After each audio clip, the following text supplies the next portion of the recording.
Who are you and what's your best advice? Hi, everybody. My name is Dr. Grant Van Ulbrich, and my best advice on this show is rather than complain about it, maybe you should get up and do something about it. And that came from Dr. Philip Squire, CEO of Consalia Sales Business School. So it's happy to be here with you guys today. Yay! So that's great advice. So the business school. So you were in school, or you were a co-teaching, or when did that happen, Grant? My friend, I went back to school at 47 years, a young age of 47 in 2018. So yeah, facing change, it was excruciating. So very hard to try to focus on to do, but it was fun. It was fun. It was well worth it. Awesome. And do you use that advice every day? Do you change things, or do you just complain That's about it? exactly what I do. I have a global career in sales, but I'm frantically moving over into change management and change leadership. In the sales program, I created the world's first bespoke personal change model. So if you think of change and organizational change, there's tons of models in the world for companies to use on people. But in the university, I actually raised my hand to my professors. I said, "Where's the model for the individual?" And they said, "That really doesn't exist. You might need to create it." So I did. That's fantastic. Well, cool. And that's what we're going to talk about today. And I'm super duper excited about that. That is super cool. So, your thought here, and I have to tee this up right correctly, is it's scared. So what? So, Yeah. what the heck does that mean? Take us through the beginnings of how you figured that out. And then we're going to bust down the model and break it apart and talk all about it. Sounds great. Sounds great. And I got to give a shout out. Alex Abbott is on. He is so amazing. So it's fun to be with him as well, too. Thanks for joining in, Alex. But scared, so what? So again, if you look at what we were trying to do in the Sales Masters program, but let me back up there. It is the world's first Masters in Science for sales. Go figure that out. All Cool. of the right, all the other areas like human resources, IT, tech, operations, accounting, you can go get your doctorate degree all the way up to and all different types of degrees. But why not in sales? And so it's a rarity. There's, I think, just about 150 of us who have graduated the master's program. It's here in London with Middlesex University, but part of that is right in the heart of it is module 4. And as sales leaders, global sales leaders of companies, we had to learn about how do you drive change and how do you drive change management, right? That makes sense. So we learned about all the organizational change models that are out there, which there are a lot. And it just wasn't sitting with me. My professors were saying, this is what you have to do. This is what you're going to learn. This is what your assignments are on. And I just thought, I don't like this. And I'm the only American in class, right? So this is with senior leaders of industry from all over the world. And here I am, the one Yankee sitting in the room.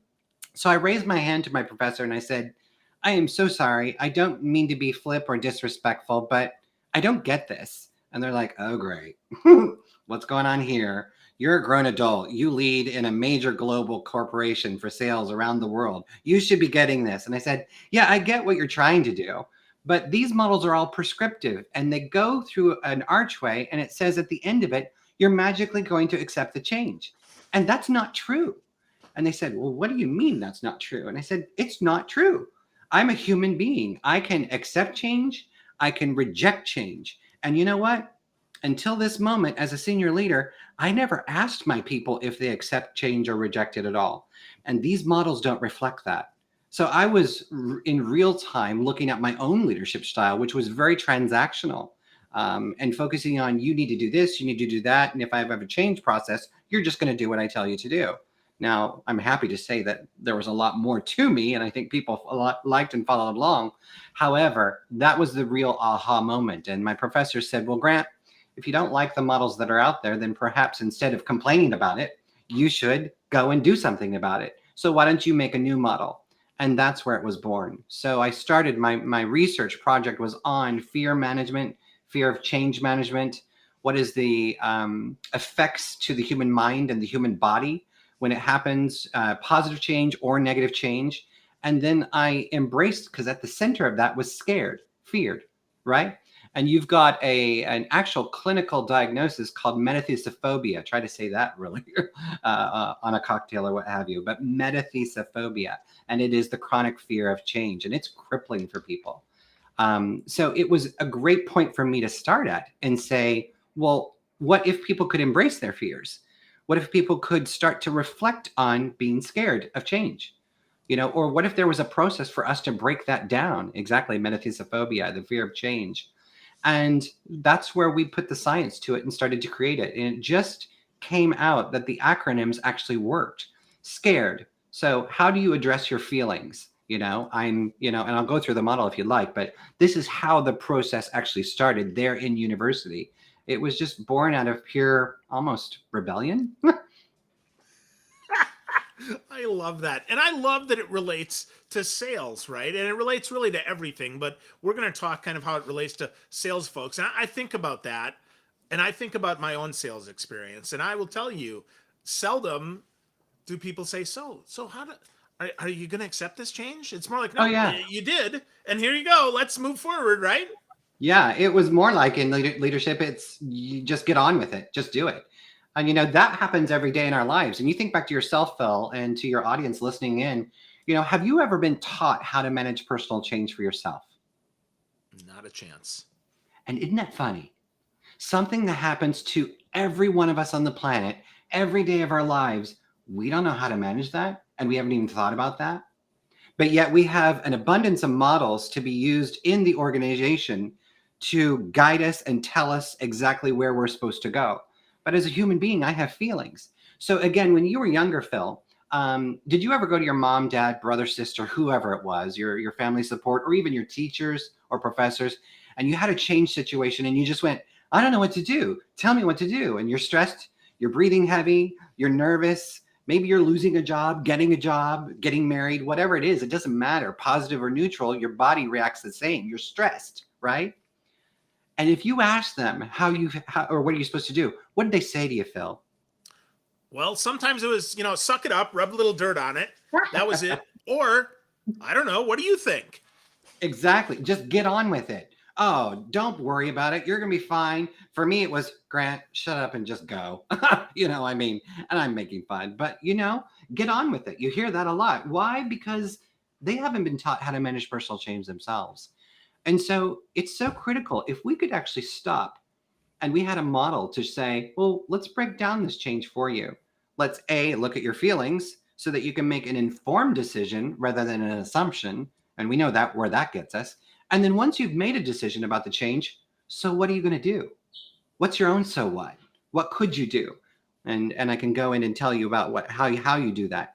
But the joy of it is it works. We've been using it across the world now since its inception in 2019. And actually, when I developed it, we all went through a massive change called the global pandemic, right?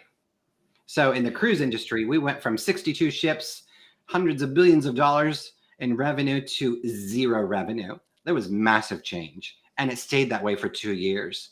Travel agents across the world lost their jobs, shut down, people stopped traveling. So change was massive. And that was a beautiful place. I hate to say that, but it was a beautiful place to test a model like this. Yeah, well, you know what they say, right? Don't ever waste a good crisis. Yeah, It's the opportunity to invent and refresh and come up with new things and be new. But one of the things that you said there really stuck out to me, and that is positive, neutral, or negative change is all the same. Talk to me about that. Go deeper on that, Grant, because that's interesting, right? Yeah. I think positive change should be like, yay! But it's all Exactly. stress.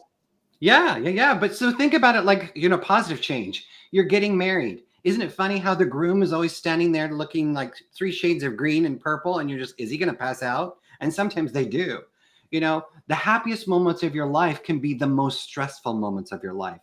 Getting a new job, buying your first house, moving, starting over, just, buying major products and services, getting new friends, going over to a friend's house for a social engagement or a social gathering.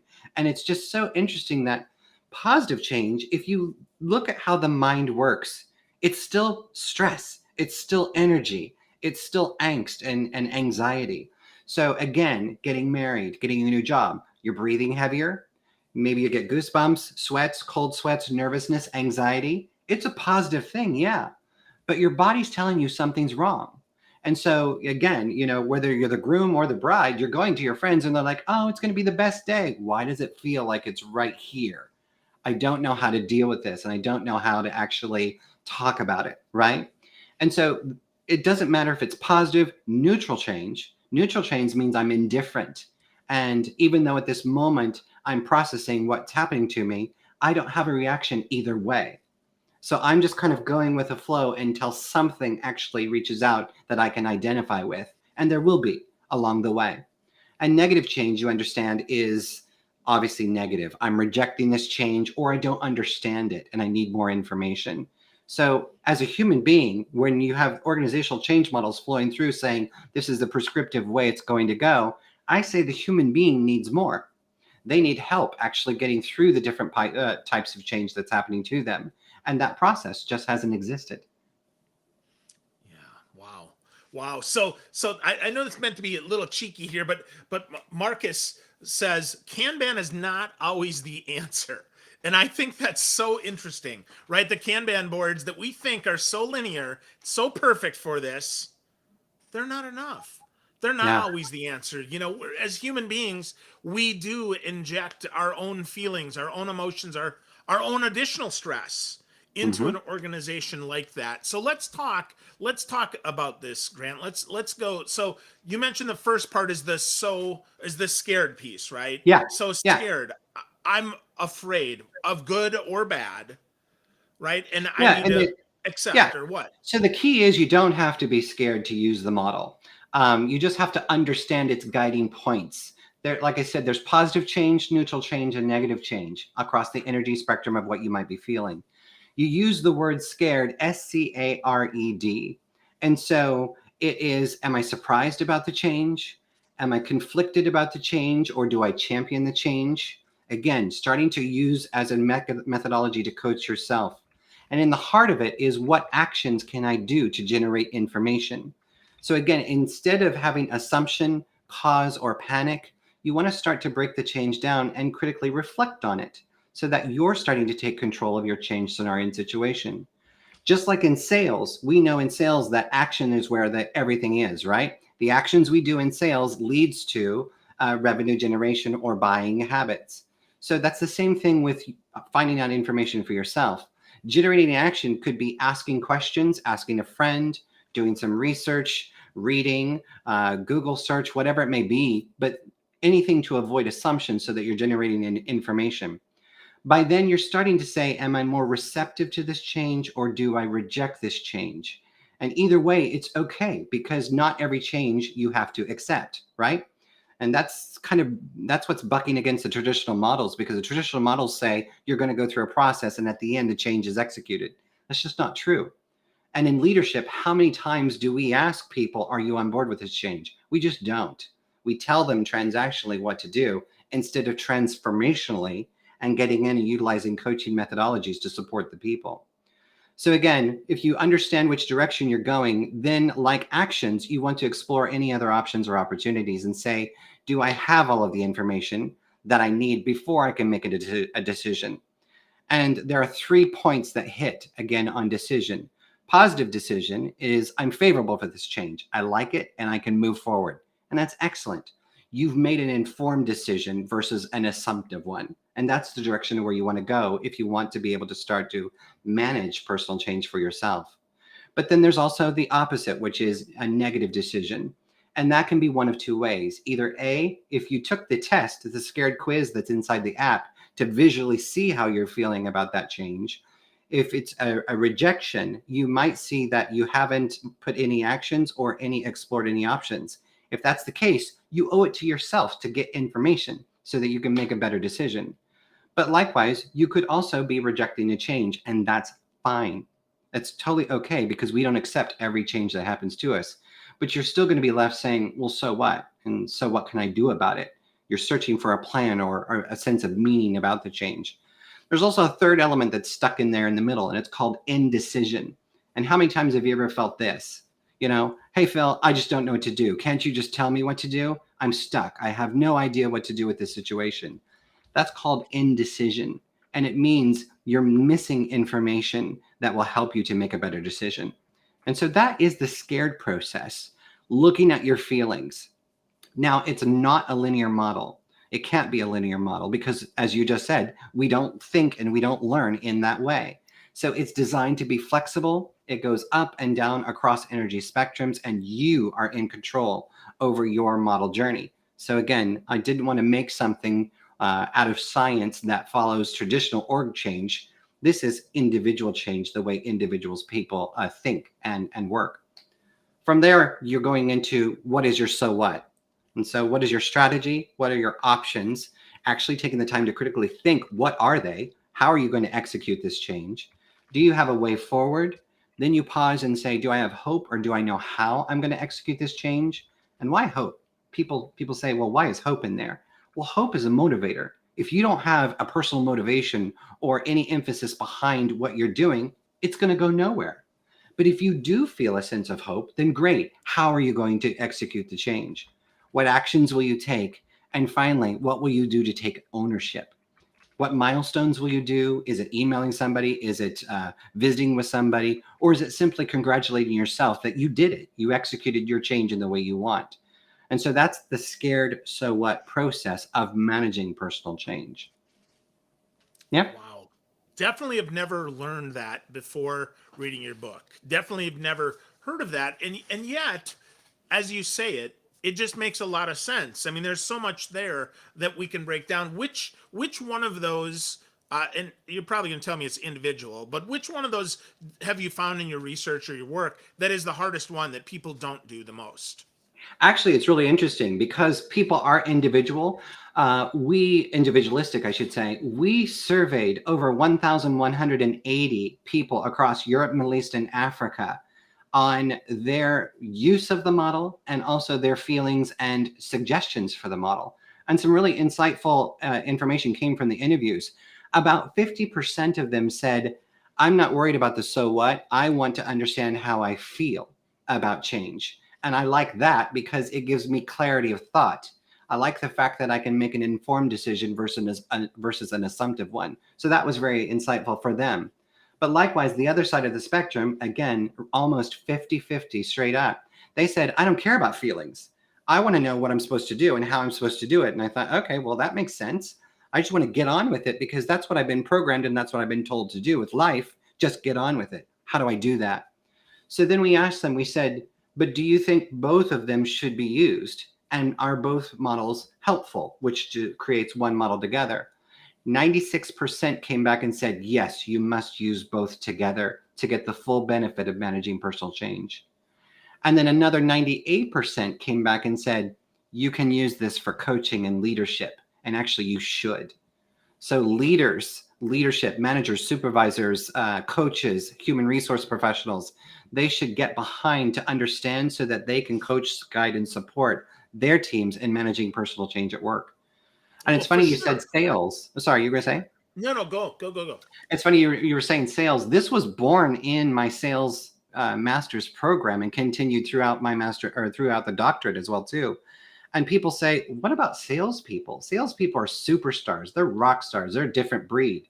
And I say, yeah, that's true. But what's behind them? Oh, surprise, a human being. And they feel. So imagine the salesperson and their unique role. They are stuck uniquely square in between the business and the B2B customers and B2C customers. They're ping-ponged back and forth between the pressures of the business. We want these KPIs. We want these quota from you. We want these revenue results from you. At no cost, go get it. But then the customer, they ghost you nowadays. They're not responding to typical ways of sales approaches. They no longer respond to the 1980s tips and tricks to overcome, manipulate, and close, as we always hear. That's just gone. People don't live there in that world today. So a salesperson where this was born for made sense. But then as we rolled it out across the world, it was going to our customers, to their families, to their friends. And it just started dominoing that realistically, over the last 5 years, it applies to just about anybody who can read and understand English as it's written today. Yeah. Wow. it's just amazing to me, the simplicity of it and yet the complexity of it. So Yeah. you talked about the app, though. I'm going to share the screen here and show what this oh yeah, that's okay. So hold on one sec.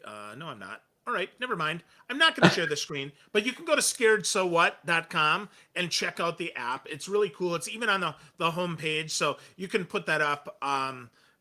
Really cool. Yeah, there you go. Yeah, Grant's got a little thing there, so you could scan the QR code as well if that works for you. But scaredsowhat.com is all about the app.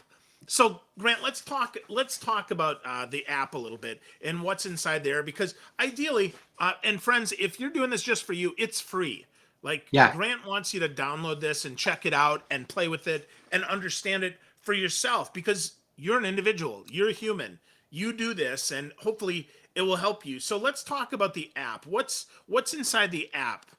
Yeah, and you're so right. And people have told me, they're like, Grant, you're crazy. You're in sales, and you should be listing this for 99 pounds per person per year. Are you nuts? I said, look, I've been fortunate to learn in the master's and the doctoral program, and to be able to write the book and create the app and share it for people. In my heart, I want to give it to people. So that's why you're absolutely right. The app is free for all individuals, whomever can scan it, whomever can use it. It's there. It's available for you to use, and I want you to use it. For corporations, if you can afford a cup of coffee for your employee, well, guess what? It's less than that to license it. So give them the cup of coffee, but give them a tool that will transform their lives.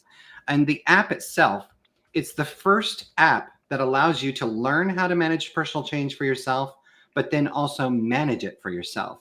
So in the first part of the app, you're watching a series of videos and tutorials, and it's teaching you exactly what is personal change and why it's different from organizational change. And then you go right into, are you ready to manage your own change situation that's happening to you? And you can take the scared quiz. So inside the app, you can actually name what your situation is. So let's say I'm getting a new job. So new job. And then you go through and you start to answer 30 questions. And they sound very repetitive, but it's done this way on purpose so that we can narrow down and actually guide you into telling your own truth. And when you do that, it populates a results, SCARED, and it shows you positive or negative, exactly where you stand. If it's green, it means it's feeling favorable. If it's red, it means you're leaning towards rejection. And if it's gray, you're stuck in indecision in the middle. When you click on each one of the elements, it then goes into a deep dive, and an expert comes on and tells you exactly what your scores mean. So it gives you your first visual representation, pulling the thoughts and the fear of the change from your head into an app and actually giving you the ability to share it, talk with somebody, say, this is how I'm feeling about this. Now you're getting more information. Now you start to make a better decision, an informed decision. Once you've done that, it saves your quiz, and you can take it over and over and over again as you get more information. So you can save them all, you can delete them, you can do whatever you want. But then you can build your own so what plan digitally. So it breaks it down for you. Again, we want you to be able to break down change so it's not scary, so that you can control it in bite-sized chunks. And you can actually start to digitally create your plan. And you can share that with people, talk with people, and say, this is how I feel I'm going to manage this change. Then it also gives you resources, links back to the books, the websites, all of our social media, where I'm talking with people around the world about change and change management. And yeah, so it's the first allowing you to manage personal change in the palm of your hand. It's pretty cool. Yeah, great app. Lots of stuff there. Lots of stuff. I'm just gonna put your website up here as we talk a little bit longer. It's at scaredsowhat.com again. You can also get Grant's book, Transforming Sales Management, lead sales teams through change. You have a copy there. Lovely. Mine is behind me. I'm not gonna be rude and grab it. Super awesome stuff. And folks, if you go to Grant's website, you can get 20% off. There's a nice Yep. code there from our friends at Kogan Page. So we certainly appreciate that. So Grant, what for you is the most important message that you want folks to get for sales leaders, for salespeople, about transforming that sales management so that they can manage their personal change better? The biggest message that I want to share is my learning from the mastery and from the master's program and the doctorate. I thought I knew sales. I really, truly thought I understood sales. I've been doing sales my whole life. I'm 52 now at broadcast of this interview. But it wasn't until I went into the master's I started to learn about the science and the psychology behind sales. And in my doctorate, I created another model, and that is a leadership model. I haven't yet published that. Actually, it comes out this month in the International Journal of Sales Transformation. So they've done a 10-page report on my doctoral thesis and leadership. And that is the biggest piece. How do you lead people? As a sales leader and a sales professional, too often I find people leadership with the transactional leadership approach solely as their main tool and how they lead people. And if you don't understand the difference, transactional is I'm telling you what to do, you're following me, and I'm taking all of the credit for me and my teams. So supervisors, leaders, brand presidents, I'm the one who did it all, regardless of the people that are below me. Now, nobody would outright tell you and say that in person, but deep behind, that's exactly what you see. And how many times, Phil, have you said about a supervisor, oh my gosh, they're speaking again, but I am not following them, but I don't have any choice, right? I've just got Too much. suck it up and follow along. And you get about 50% of people when you do that. Versus transformational leadership, it's harder. So a transformational leader takes off their jacket, sits down with the employees, and they utilize coaching as their main methodology in true open-ended questions to foster ownership and development of the employee and lift that employee up. I often have, and I often say, and anybody out there who knows me across the globe, which is a lot of people in the cruise industry, if you can imagine, but every one of my right hands, I have always told them, my job is to give every single thing that I know to you so that you can grow and prosper. And one day I hope that I work for you and you'll remember me. But if you want my job, I'm going to teach you how to get it. And I hope you take it and fly higher. That is transformational leadership. It can be practiced by anybody. It can be practiced at any level, but you have to actually work harder. And then when the credit comes, you give it to the team. You measure yourself by the success of your team members. And that is hard. It is very hard to do. If you want to learn a great tool and how to do that, then you need to learn how to foster and manage personal change. Scared So What will help you do that. It's free for individuals to do. Download the app, play with it, start to learn about it, start to ask questions and engage. Connect with me on LinkedIn. Phil, this is how Phil and I met. I mean, he's just amazing. But utilize the best social selling tool that's out there, which in business is LinkedIn, and start to get on it and start to communicate and lead, but lead differently. Love that. Great suggestion. So friends, if you've been listening and you're like, ooh, I got to get more, I encourage you, go to scaredsowhat.com, get a copy of Grant's book, Transforming Sales Management, Lead Sales Teams Through Change, download the app, and stay tuned because we're going to talk again about the leadership piece and how sales leadership can change as well. So, Grant, thanks for part 1. I can't wait to have part 2 with you soon. Sounds great. Take care, Phil. I appreciate you. You too.